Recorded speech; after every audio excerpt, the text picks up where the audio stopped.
Méfiez-vous des contrefaçons, c'est le top 14, le vrai, l'unique. Celui qui nous enchante tous les week-ends avec des scores fleuves du jeu à gogo.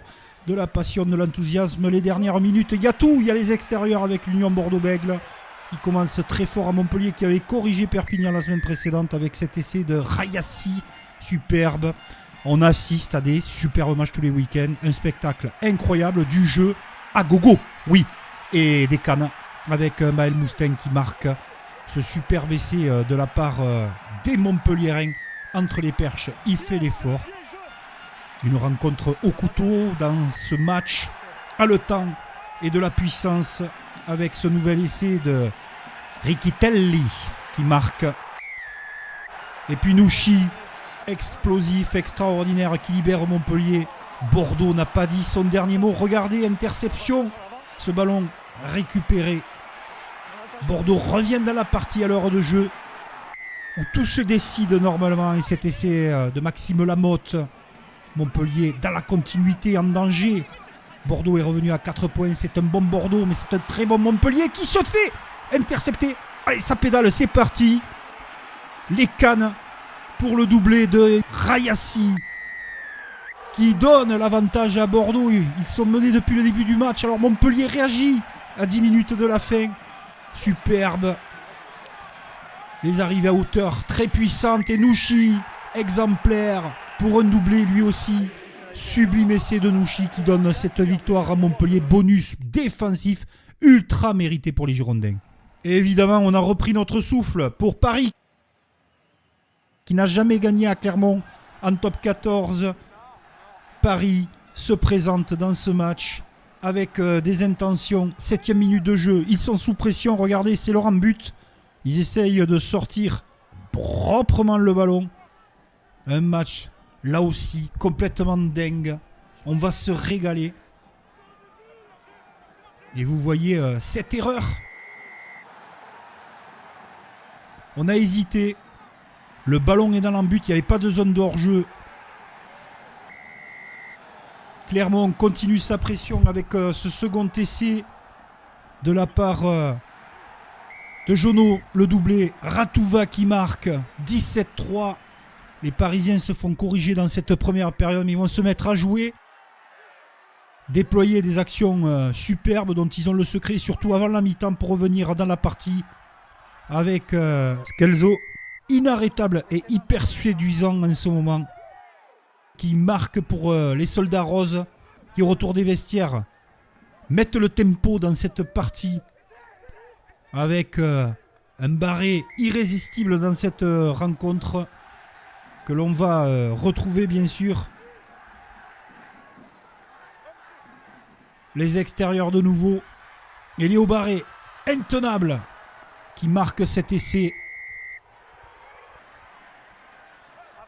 Les Parisiens à 26-24, les extérieurs, la largeur, en bout de ligne, on va les chercher avec cette superbe passe de Barré, on prend les cannes, bien sûr pour le retour intérieur de Léo Barré à l'origine. Quel match des Parisiens, dernière minute, 82e plutôt, après un en avant ou un non en avant, on ne sait plus, mais en tout cas il est validé cet essai, et Clermont l'emporte. Le Michelin a joué pleinement son rôle. 36-32 pour Clermont face à Paris. Waouh, on reprend notre respiration. Pour aller à l'Aviron Bayonnais face au Loup. Du suspense, là aussi, un match incroyable dans la tenue. Avec Lyon qui mène 3-0 et accentue sa domination à la 6e minute de jeu. Et Yohanné qui est très bien servi. La défense bayonnaise constate les dégâts. C'est Lyon qui prend la mesure de ce match. La Jean Daugé aussi, c'est pas facile d'y aller là-bas. Et il y a un public extraordinaire, comme dans tous les stades en France. On se régale. Avec cette ferveur et ce ballon porté, Facundo Bosch qui marque. Bayonne mène 19-13 suite aux pénalités de Joris Second qui fait beaucoup de bien à son équipe au pied. 22, on connaît ce scénario à Bayonne, 22-13.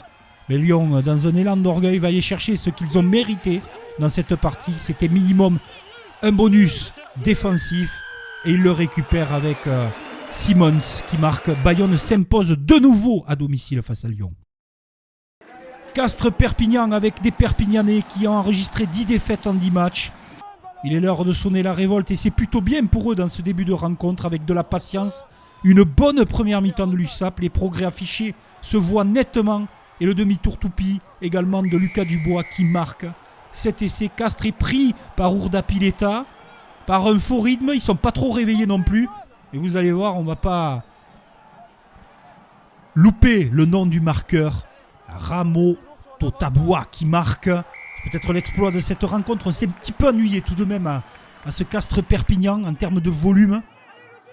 Perpignan va se faire cueillir malheureusement aux pénalités avec l'indiscipline en seconde période et cette interception de la part de Gaudu qui marque entre les pagelles pour une victoire. 11 défaites, 11 matchs pour Perpignan. Ça commence à devenir très urgent. Belle victoire de Castres. Continue toujours avec Toulon, l'équipe en forme aussi du moment, on peut le dire, qui recevait Montauban, qui va jouer décomplexé Montauban, mais surtout c'est Toulon qui imprime la rencontre et qui impulse le premier essai par l'intermédiaire de Twikovu. Superbe, du jeu de mouvement, passe d'eau, regardez, ça s'ouvre. Et le retour intérieur, c'est très collectif pour Baptiste Serein. Feinte de passe, non il est pour lui. Allez, entre les poteaux, Montauban dans tout ça, bien il s'accroche, mais sont secoués dans ce premier quart d'heure et cette furia totale à Mayol, les Varois qui déclenche un essai pour Smiley. 21-0. Montauban a quelque chose de bien cette saison. Il baisse jamais les bras, même à l'extérieur, quand c'est compliqué. Beaucoup d'équipes, peut-être, et eux les premiers, seraient en victime. Eh bien non. On a l'exploit de Montauban qui sait jouer au rugby, qui joue bien au rugby. Vici, 21-7. Coup de pied rasant, magistral, bien dosé, savamment dosé. Pour un nouvel essai de Dréan, qui est sorti de sa boîte de l'aile et qui vient marquer entre les poteaux. Cavalier seul dans cette première période, juste avant la mi-temps, Serein, inspiration, bord de touche, petit côté. Et Smiley pour un doublé. On regardera bien sûr à la vidéo. 43e au retour des vestiaires, c'est de plus en plus dur pour Montauban. Une vitesse, une explosivité de tous les instants avant 3 quarts. Très belle arrivée à hauteur de Bobigny qui marque. Et Montauban ne baissera jamais les bras dans cette rencontre, même si le score est lourd, 40-7. On voit de toute façon la très belle performance des 3 quarts. Toulonnais, les Varois se baladent et surtout vont très très vite avec Mathis Ferté, le transfuge de Brive. Et c'est là que Montauban a de l'orgueil et ils reviennent dans cette partie avec un beau jeu déployé. Cet essai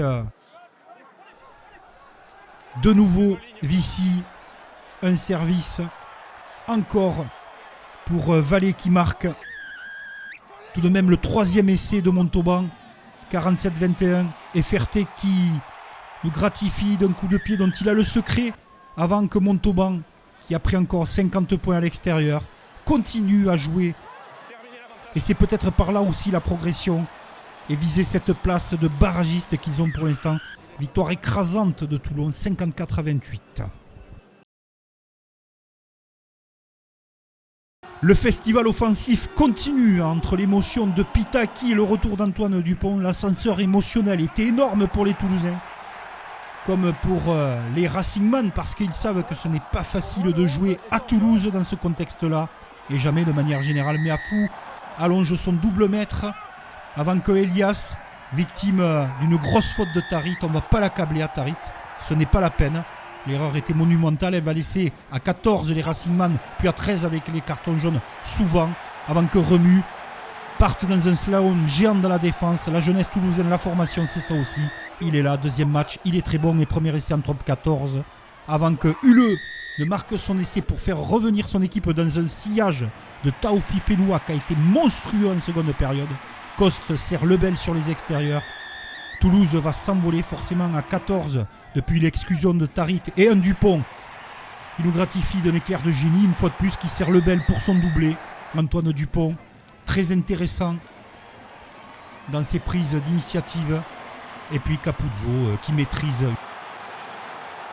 une danse magique. La danse de l'ange du stade toulousain. avec une fois de plus Toulouse qui écrase son adversaire. Le Racing avec Taoufik Fenoua. Regardez-le, 4 joueurs défenseurs battus, surpuissants le seconde ligne de l'équipe de France pour un doublé. Toujours lui, Romain Taoufik Fenoua. L'addition est moins salée, mais Toulouse se promène dans ce championnat. Ils sont leaders avec pas mal d'avance. Et puis, la section paloise. La belle surprise. Surprise ou pas, vu le contenu pour nous, non, parce qu'ils sont réguliers depuis le début de la saison. Et on va assister à un match incroyable. Mais surtout à l'expulsion au début du match de leur demi d'ouverture. Et ça va libérer les Palois avec ce premier essai. Beaucoup de jeux de la section qui mène 8-0. Mais La Rochelle va livrer une bataille formidable. Ils ne vont rien lâcher à 14 contre 15. En témoigne 7 essais pour eux. De leur côté, l'Espérès est phénoménal dans cette rencontre. Regardez ce jeu au pied. Arfeuil, le troisième ligne au relais. Et qui c'est qu'on retrouve Arfeuil? Oui, 10-14. Toujours du beau jeu, toujours de l'inspiration. Et surtout un rebond favorable pour Delon Litz qui serre à hauteur de nouveau. Pour cet essai superbe de Favre. 15-14, Pau s'arrache, Pau s'accroche. Mais le groupe pénétrant est dévastateur de la part de la section paloise avec cet essai de Montoya. Superbe passe d'Ouradou. Regardez, ouais, c'est un avant incroyable à une main. Quel numéro du talonneur de la section. Olibert, superbe passe sur la latéralité, beaucoup de justesse. Ouais, le public est debout parce que c'est merveilleux. Pau n'est pas là pour rien. Pau joue bien au rugby. Ouradou, captation de balle. Match très enlevé. Match de très haut niveau, de très belles actions. On aurait aimé, bien sûr, que la section puisse jouer contre 15 Charentais. Mais là, il leur roule dessus avec cette supériorité numérique, bien qu'elle ait eu lieu dans les 3/4 avec le numéro 10 Aistoy. Mais ça déséquilibre. Un nouvel essai encore tout en puissance. La section ne baisse pas les bras avec Greg Aldrit à la charge. Un avantage en cours signalé par monsieur l'arbitre. Une farandole d'essais. C'est absolument extraordinaire. On est gâté dans ce top 14. Des scores fleuves, des équipes qui s'envoient et du jeu. Et un nouvel essai de la part de La Rochelle. Toujours La Rochelle dans ses œuvres. Regardez cet essai de Delon Litz. Eh oui, ils sont 14, on est à l'heure de jeu. Ils reviennent à 6 points, c'est phénoménal. Mais Pau va faire craquer cette équipe sur ce groupé pénétrant. Appuyé là où ça fait mal. Il les emporte, toujours de la très bonne gestion d'Espérès étincelant. Et là aussi, un petit peu comme Ange Capuzzo, le plongeon qui va avec. Superbe essai de la part des Palois de nouveau. Et le dernier essai va revenir à la section paloise. On en a de partout. C'est incroyable ce match. Victoire époustouflante. 53-33 de la section paloise qui regarde juste le Stade Toulousain devant. Effectivement, le Stade Toulousain est leader du championnat. La section paloise les regarde à 2 points. Pour la place 3, 4, 5, 6, on retrouve Toulon, le Stade Français et Bayonne. Vous voyez, c'est très serré. Montpellier est dans la partie, même Castres avec cette victoire face à Perpignan. Clermont également. La Rochelle marque un petit peu le pas. Le Racing également. Et Lyon n'y arrive plus trop. Montauban est barragiste et Perpignan ne décolle pas. On se retrouve très très vite pour ce top 14 passionnant.